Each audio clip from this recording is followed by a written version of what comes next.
I used to think that silence meant peace, that a quiet home was a safe one. But over time, the silence in our house stopped feeling calm, started feeling like absence.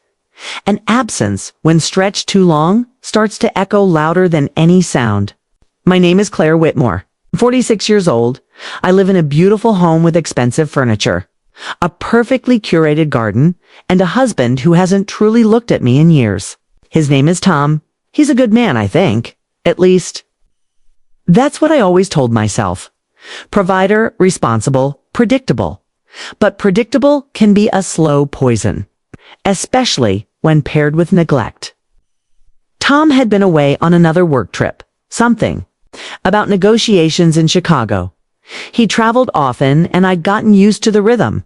The suitcase always half-packed, the last-minute airport runs. Bye, I'll call you tonight promises that faded into voicemail. I never complained. I just got quieter. This time he'd asked if Lucas could stay with me while he was gone. His son from a previous marriage, Lucas Carter, 24, fresh out of grad school, trying to figure out life. Tom thought he'd be company, help around the house. Besides, he'd add it casually. You to get along? I hadn't seen Lucas in over a year. But I remembered him as kind, thoughtful, a bit reserved. He used to bring me coffee on Sunday mornings when he visited, said it was a peace offering for invading my kitchen. I smiled at the memory and agreed. When he arrived, things were simple, polite hellos, casual dinners, shared grocery lists. He stayed in the guest room at the end of the hall. I kept my routines, yoga in the mornings, cleaning, responding to work. Emails I didn't care about. I told myself everything would be fine, and it was, until it wasn't. The shift began the day our eyes met in the hallway. It was a brief moment. He was heading to the kitchen, I was coming from the laundry room, and our gazes locked just that. But something fluttered. I don't even know what it was. Flicker, a hesitation. I quickly looked away, brushing it off as nothing. I'd been alone too long, that's all. But then it happened again and again. And with each passing day, I found myself noticing more. The sound of his footsteps. The way he leaned against the doorframe when he spoke. The subtle kindness in his tone.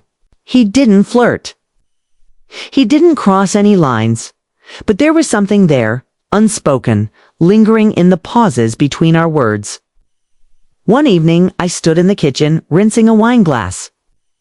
I felt someone enter behind me, and I didn't need to turn. I just knew it was him. The air shifted. He moved toward the fridge, grabbed a bottle of water, the simplest, most ordinary act, but my heart. It pounded like I was caught doing something wrong. I turned slightly. Our eyes met, and everything inside me stilled. He didn't say anything. Neither did I. I turned back to the sink and tried to breathe. Get a grip, Claire, I told myself. You're lonely. That's all this is. You just want to feel seen again. But deep down, I already knew it wasn't just that. After that, I started avoiding him. Not obviously, just enough. I stayed longer in my room, went for walks I didn't need. I couldn't face the confusion brewing inside me, not when I didn't even have the words for it. One morning, I dropped a mug in the kitchen. It shattered. I bent down to pick up the pieces, and before I could warn him, Lucas was there, kneeling beside me, reaching out. Our fingers brushed. Just for a second. But that second stayed with me the entire day. Sorry, I whispered, pulling my hand back too quickly. He didn't respond, just stood and walked away. But his silence was full of something I couldn't name. That night, I couldn't sleep. I lay in bed, staring at the ceiling, listening to the wind. Against the windows, wondering when my life had become so hollow. I wasn't thinking about what I wanted to happen. I was thinking about what I'd already let myself feel. The next morning, I found him in the living room, scrolling through his phone. Casual, relaxed, like nothing had happened, but nothing felt casual. To me anymore, do you need help with anything? He asked. His words were innocent. His tone wasn't. Quos mid-step. No, I'm okay, I replied, my voice barely steady. He nodded, looking down at his screen again, but I could feel the shift. It was in the air, in the way I had to force my breath to stay calm. That afternoon, I left the house. I needed air. I walked aimlessly through the grocery store, picking up things I didn't need, anything to delay going back. But when I returned, he was there by the counter sipping coffee, and when our eyes met, it was like the tension doubled in an instant. Again, we didn't speak. Again, our hands brushed when I reached for a towel. "Sorry," I murmured. His eyes held mine for a moment. "Don't." "Be," he said softly. I turned away before I could say something I'd regret. And that night, for the first time in years, I cried. Not because of what had happened, but because I realized I didn't want it to stop. Tom came home 2 days later. The house looked the same. The furniture hadn't moved. The windows still lit in. The soft morning light. And yet everything had shifted inside me.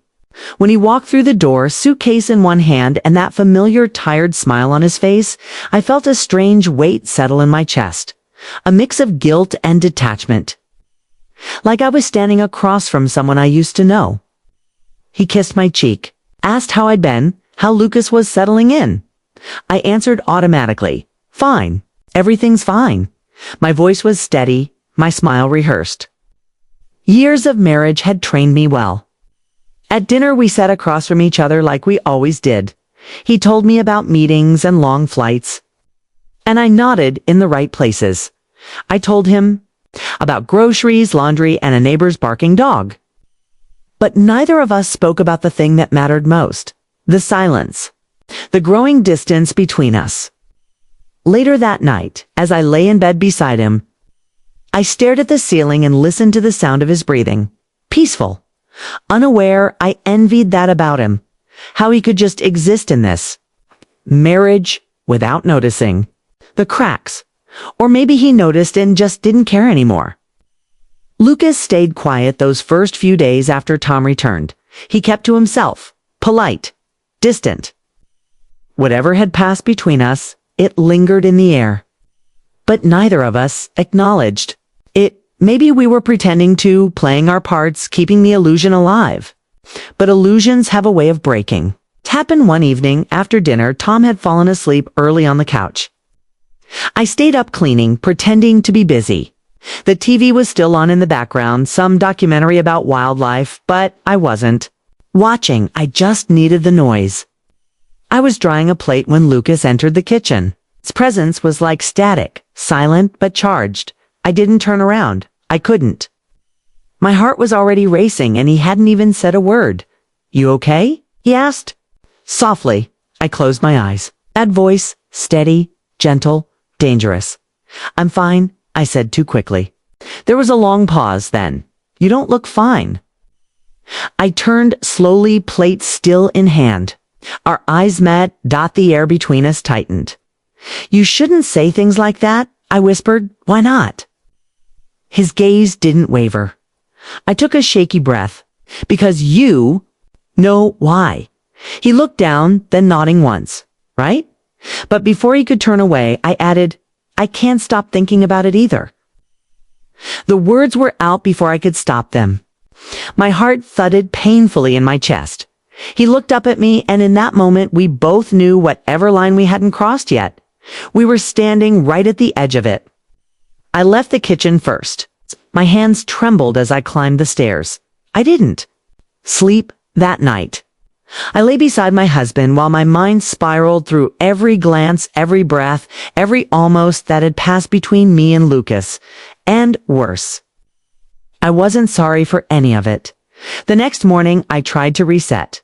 Made breakfast, smiled at Tom, asked about his emails. Offered to wash his car. Small talk. Normalcy, but my hands shook when Lucas entered the room. He sat across from me at the table. Tom didn't notice a thing. Kept reading the paper like nothing. The world had changed, but Lucas and we couldn't even look at each other.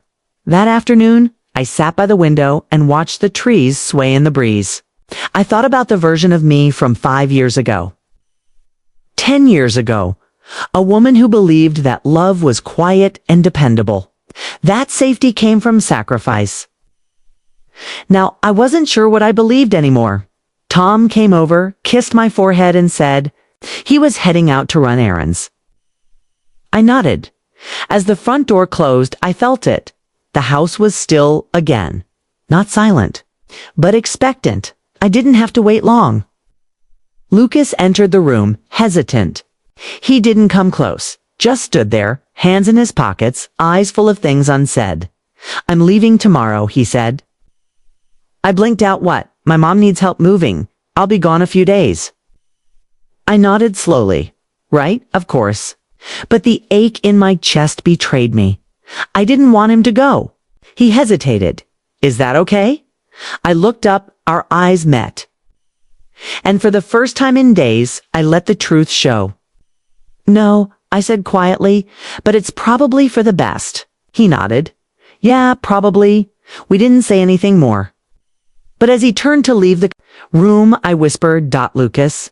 He stopped. Thank you for seeing me. He looked back. And there it was again, that quiet intensity that made everything else disappear. I always did, he said. And then he walked away. The house felt hollow without Lucas.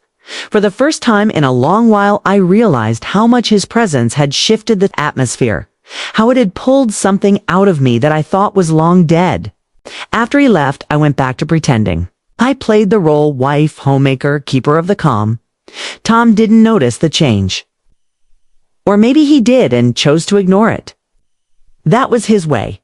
He operated in the world of practicalities.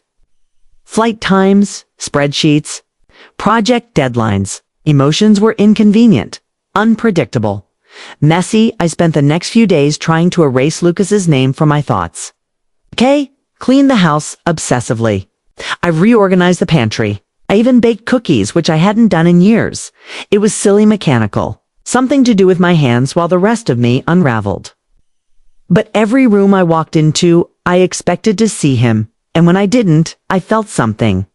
Dangerously close to grief. He returned 5 days later. I hadn't known exactly when, so when I came downstairs that evening and found his bag by the door, my heart stuttered. My breath caught.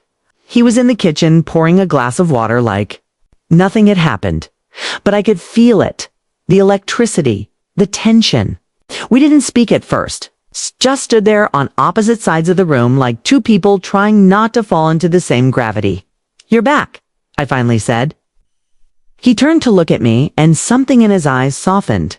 Yeah, how's your mom? She's good. Settled in. Silence stretched between us again. Familiar now. Not empty, but full of everything we were too afraid to say. I reached for a towel just as he moved toward the sink. Our hands brushed again. Always the hands. He didn't move away. This time, neither did I. Did you miss me? He asked, voice low. The question hit me like a quiet storm. I could have lied. I should have. But instead, I said yes. His eyes searched mine. Me too. In that moment, the weight of every unspoken feeling settled between us like a fragile glass wall. One breath away from shattering. But then we heard footsteps. Tom. I stepped back instinctively. Lucas turned away, grabbing his glass like he'd just walked in. Tom entered, phone in hand, distracted, as always. Hey, everything okay? I nodded too quickly. Yes, just grabbing water. Lucas chimed in smoothly. I was about to head out for a walk. Tom looked up briefly, then went back to his phone. Cool. Grab milk if you pass by a store. And just like that, the moment was gone. Swallowed by routine. Smothered by normalcy. Later that night, I stood by the window. Again, the one in the hallway upstairs where the light from the street lamp spilled in softly. I didn't know why I kept returning to that spot. Maybe because it was the only place I felt safe thinking about the truth. Lucas passed behind me quietly. Heading to his room, he paused. So did I. I can't keep doing this, I said softly, not turning around. I know, he replied, but his voice cracked ever so slightly. I feel like I'm losing myself. I added, almost to the glass in front of me. He exhaled. I don't want to be the reason you do. I finally turned to face him. But you're not the reason. happened long before you showed up. We stood there, not touching, not moving, but completely seen. This is wrong, I whispered. He nodded slowly. Then why does it feel like the only real thing in this house? That question undid something in me, 'cause he was right. My marriage had turned into a performance. Polite exchanges, hollow routines. Tom and I hadn't touched emotionally. In years, we barely touched physically. I wasn't excusing what I felt, but I was finally admitting it.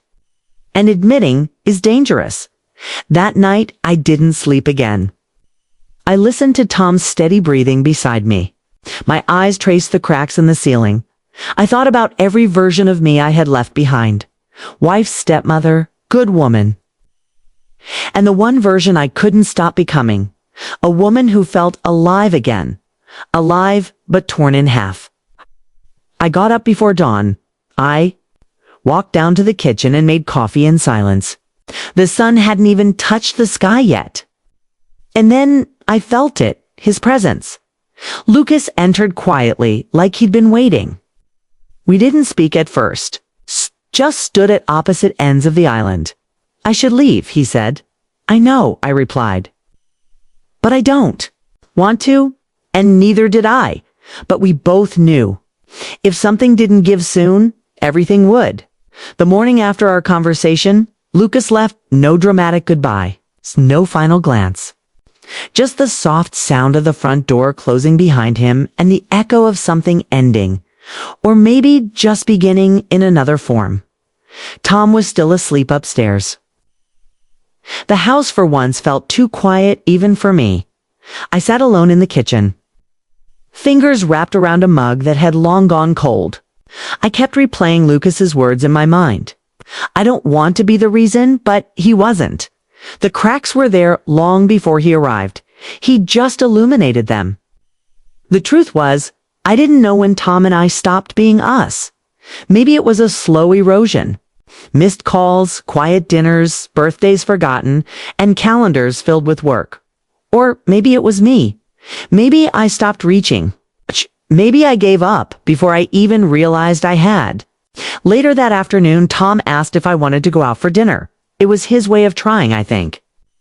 A surface-level gesture, not driven by connection, but routine. I'm tired, I said gently. Maybe another time. He nodded, didn't press, just walked away. And in that moment, I knew something deeper than words. He hadn't even noticed that I was gone long before Lucas ever walked in. That night, I stood again by the bedroom window. The street outside was still. No wind, no movement, just the hush of suburban silence. Tom was in bed behind me, breathing, sleeping. I turned around, watched his sleeping face, and tried to feel something. Regret, anger, love. But what I felt was grief.